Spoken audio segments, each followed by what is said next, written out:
마지막 순간의 말은 마음의 씨앗이라는 말이 있습니다. 심는 방식에 따라 삶이 달라진다는 것입니다. 마지막에 남기는 말, 즉 유언은 사람의 마음에 심겨진 씨앗이 되어서 어떤 것을 심느냐에 따라 삶이 달라진다는 것입니다. 여러분은 어떤 말을 남기고 싶으신가요? 여러분의 가족들에게 또 공동체에게 어떤 말을 남기고 싶으신가요? 아마 가장 유명한 유언은 노벨, 노벨일 것입니다. 알프레드 노벨은 1895년 11월 스웨덴의 한 클럽에서 자신의 유언장에 서명을 했습니다. 그 서명의 내용은 단순한 재산 상속의 문서를 넘어서 인류 문명사의 길이 남을 혁명적인 내용을 담고 있습니다. 당시에 3,100만 크로네, 지금 오늘날로 환산하면 수천억에 달하는 자신의 재산을 펀드로 전환해서 그 펀드에 나오는 수익을 통해서 인류에 공헌한 이바지한 사람들에게 선정해서 노벨의 이름을 따서 물리, 화학, 생리학, 의학이라고도 할 수 있는, 그리고 문학, 그리고 평화.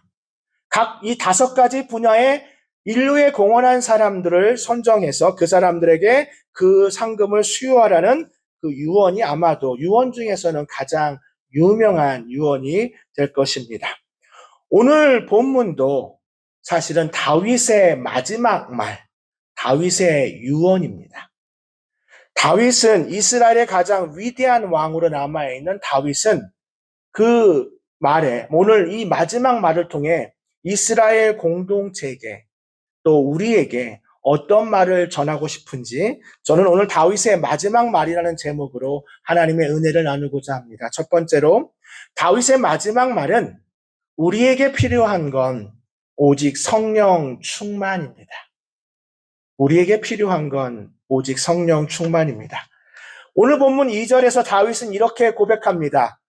여호와의 영이 즉 성령 하나님이 나를 통하여 말씀하시며 그의 말씀이 내 혀에 있도다.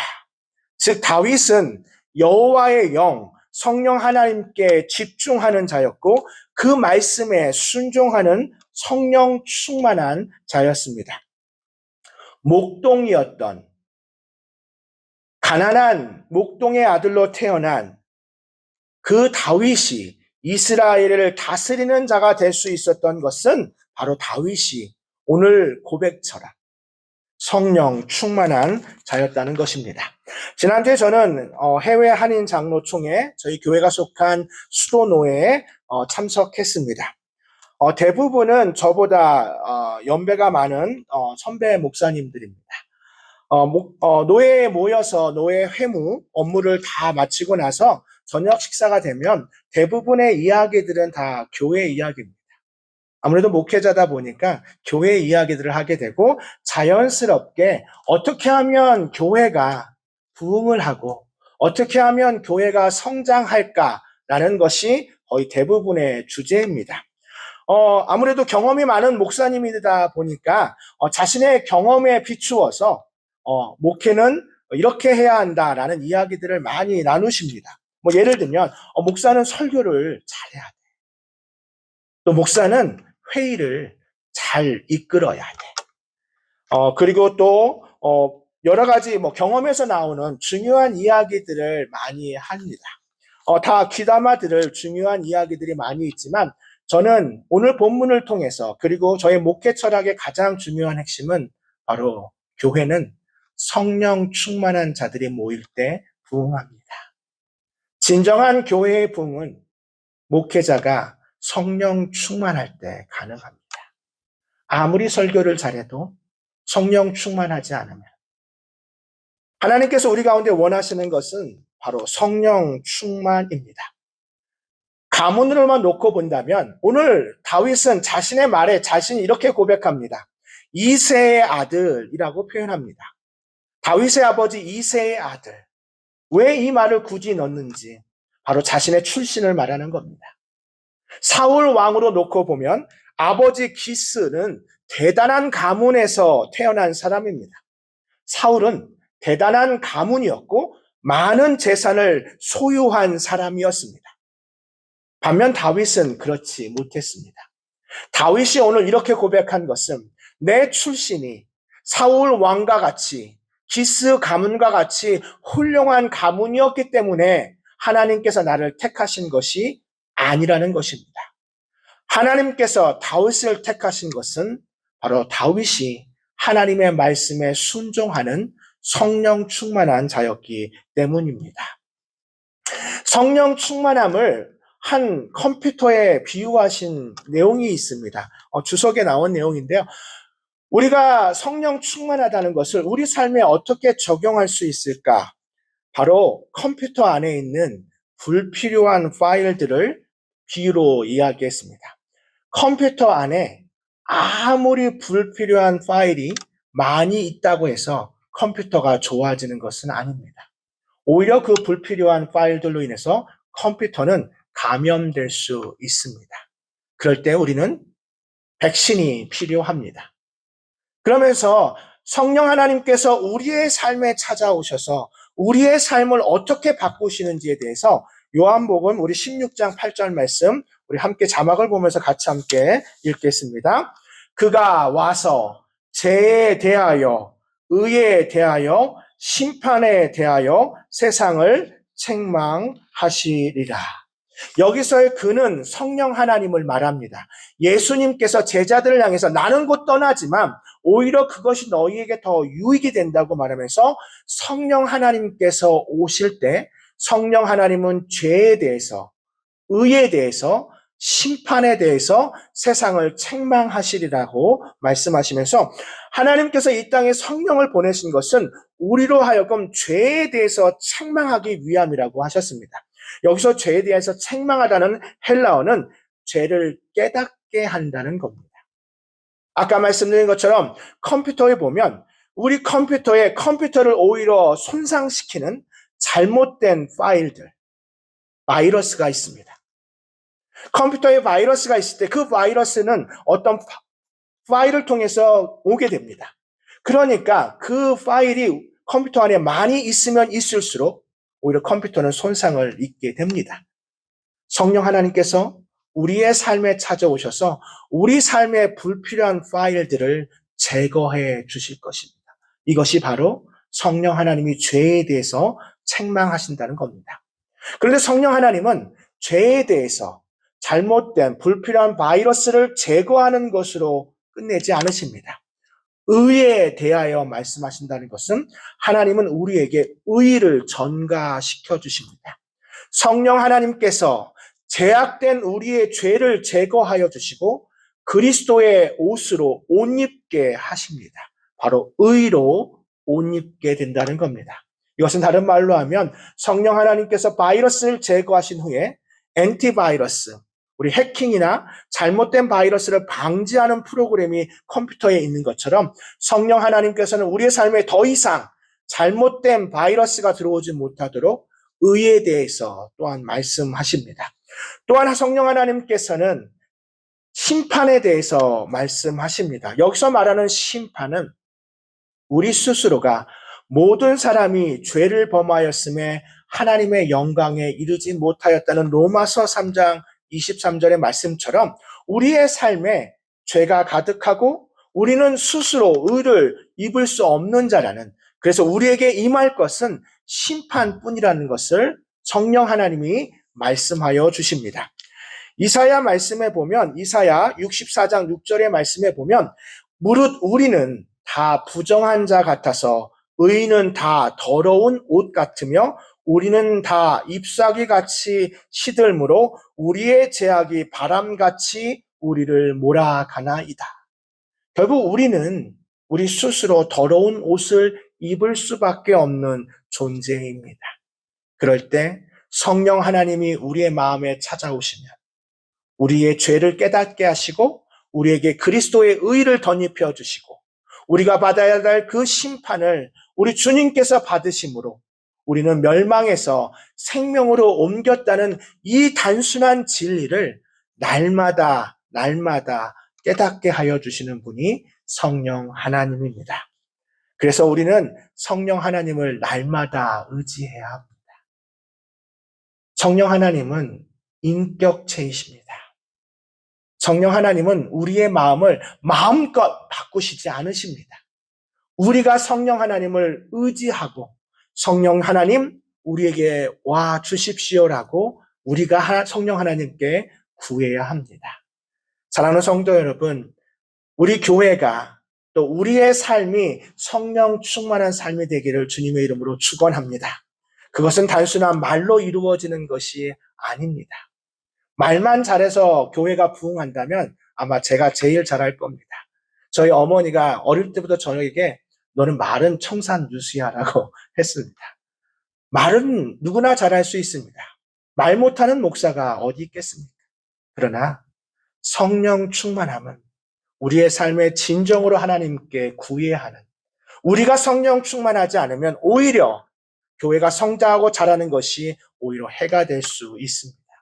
우리 모두가 성령 충만하여 하나님이 우리 교회를 향해 예비하신 그 부흥을 다 함께 누리는 우리 모두가 되기를 주님의 이름으로 축원합니다.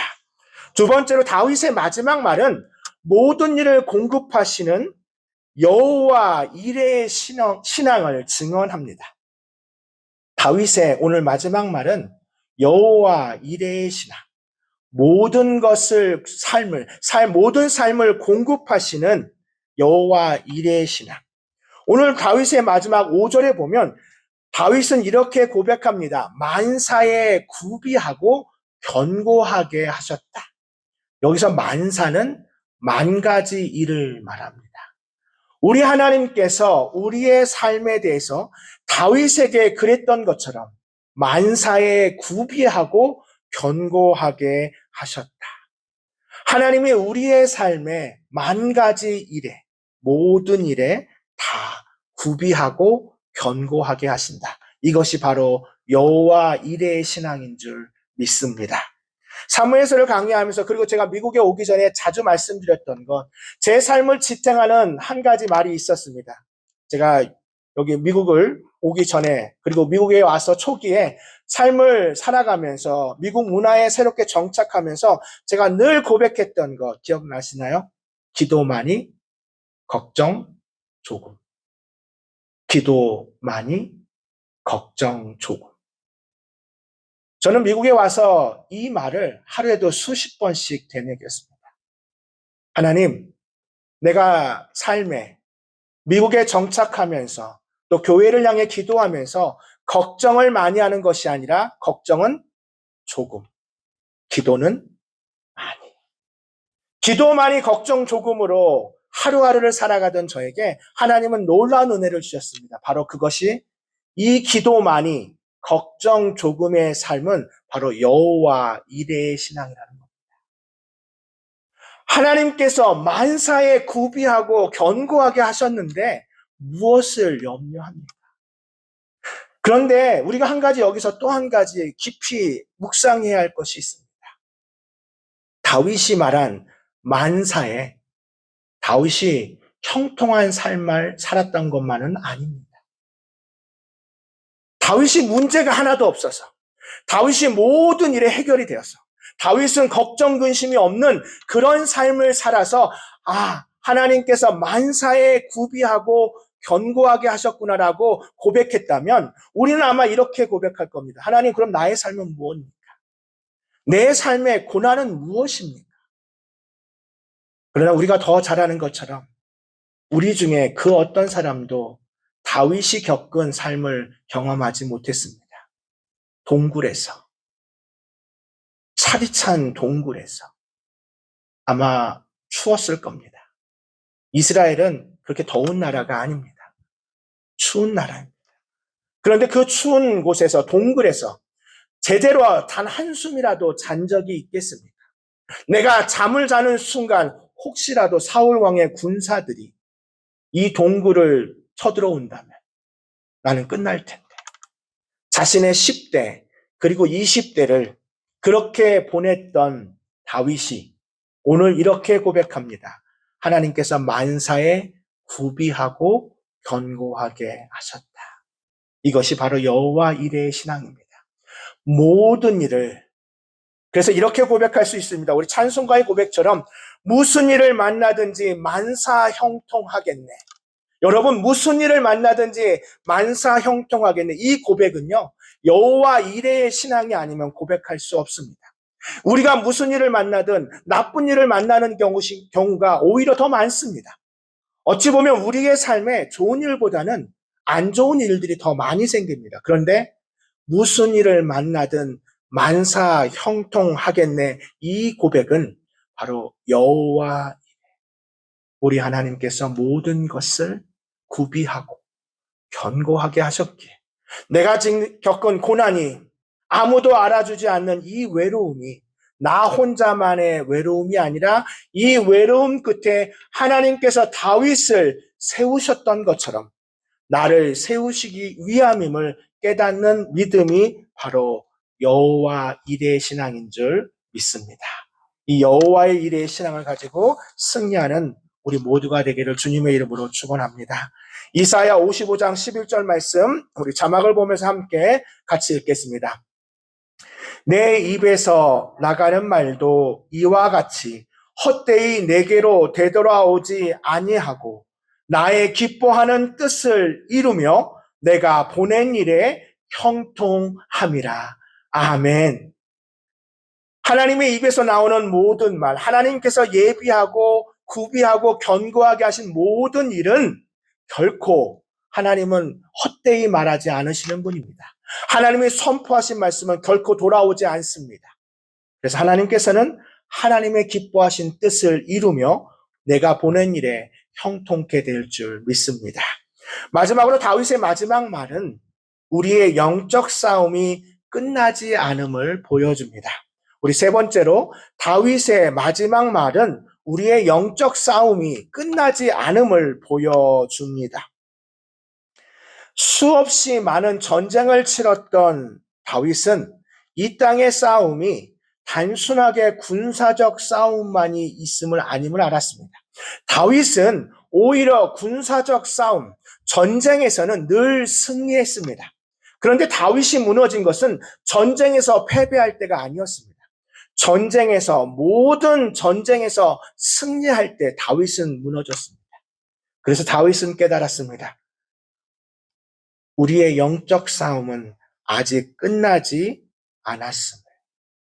그리고 오히려 그 영적 전쟁에서 우리가 패하는 것은 우리의 군사가 적어서가 아니라 바로 우리가 하나님 앞에 교만할 때, 수가 적어도 무기가 없어도 겸손하게 주님의 뜻을 구하면 승리하게 됩니다. 이것이 다윗이 마지막 그 말에 그의 자손들에게 그리고 이스라엘 공동체에게 선포한 말, 우리의 영적 싸움이 아직 끝나지 않았음을 보여줍니다. 오늘 본문에 보면 다윗이 악한 자들에 대한 이야기가 나옵니다. 오늘 본문에 보면 악한 자들이 계속해서 있음을 6절에 보면 사악한 자라는 표현이 나옵니다. 사악한 자는 다 내버려질 가시나무 같다라고 말합니다. 이 사악하다라는 표현은 벨리알이라고 하는데요. 반역의 아들들, 무가치한 자들, 사악한 자들, 벨리알의 이 아들들이 여전히 있음을 보여줍니다. 저는 꼭 그런 사람 하나 있더라라는 설교 그때 말씀드렸습니다. 이 세상에는 우리는 늘 악한 사람을 만나게 됩니다. 우리의 마음을 힘들게 하는, 우리에게 상처를 주는 악한 사람들, 오늘 본문에 나와 있는 사악한 자들, 이 벨리알의 아들들은 끊임없이 우리에게 다가옵니다. 여러분은 그 영적 전쟁에서 어떻게 대비하고 계십니까? 고린도전서 9장 26절에 보면 사도 바울은 영적 전쟁에 대해서 아주 재미있는 비유를 하나 했습니다. 우리 같이 한번 자막을 보면서 함께 같이 읽겠습니다. 그러므로 나는 다름질하기를 향방 없는 것 같지 아니하고 싸우기를 호공을 치는 것 같지 아니하며. 잠깐 이 자막을 그대로 보시면서요. 이 말씀 우리가 여러 번 이 말씀 다 읽었죠. 다름질하기를 향방 없는 것 같이 아니하고 싸우기를 허공을 치는 것 같지 아니한다. 이 말을요. 여러 번 읽었지만 제가 영어로도 아마 읽었을 텐데요. 다시 한번 보게 되었습니다. 대부분의 성경을 보면요. 뒤에 싸우기를 허공을 치는 것 같지 아니하다라는 이 말이요. 박싱에 대한 이야기입니다. 사도 바울도 복싱에 대한 이야기를 한 거예요. 여기서 지금은 싸우기를 허공을 치는 것 같지 않다. 이거 NIV 성경에 보면 I do not fight like a boxer 이렇게 말합니다.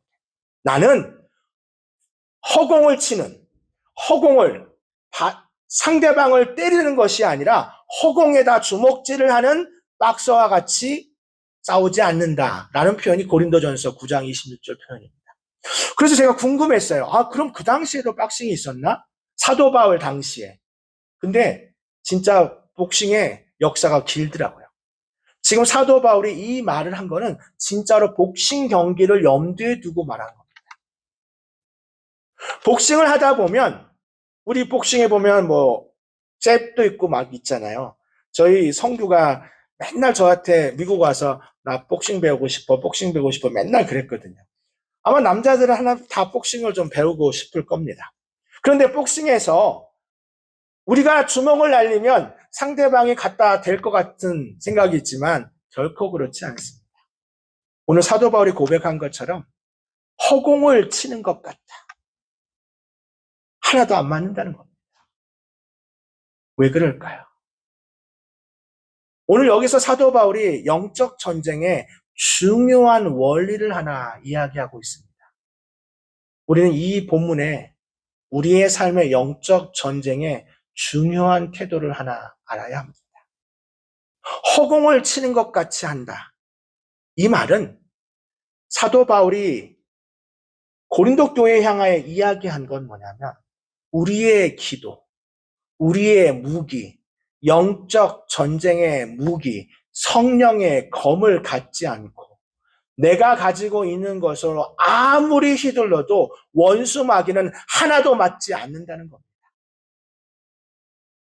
우리는 이렇게 생각하죠. 내가 주먹을 날리면 다 맞을 거야. 절대 그렇지 않습니다. 복싱 경기를 보면 다 알죠. 다 피합니다. 한 대 맞히는 것이 얼마나 어려운 일입니까? 근데 마찬가지입니다.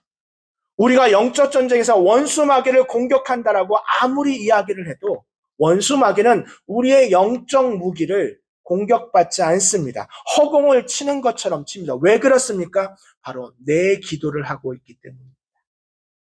성령 하나님을 의지하지 않고 내가 기도하는 기도는 원수 마귀는 두려워하지 않습니다. 존 파이퍼 목사님은 이 점에 대해서 영적 전쟁에 대해서 이런 이야기를 한 적이 있습니다. 우리가 하나님 앞에 기도하는 것을 대부분의 그리스도인들은 영적 전쟁이라고 하는 기도가 영적 전쟁임을 알지 못한 채 우리의 기도가 영적 전쟁인지 알지 못한 채 단순히 1층에서 2층을 연락하기 위한 위층에 연락하는 가정용 인터폰으로 만들려고 한다. 내가 조금 편리하기 위해서, 내 삶의 조금의 편리함을 위해서 인터폰을 사용하는 것이 기도라고 생각해서 어쩌면 우리의 기도는 존 파이퍼 목사님이 말한 것처럼 인터폰을 사용하는. 그래서 존 파이퍼 목사님은 이렇게 말합니다. 우리의 인생의 전부는 영적 전쟁입니다.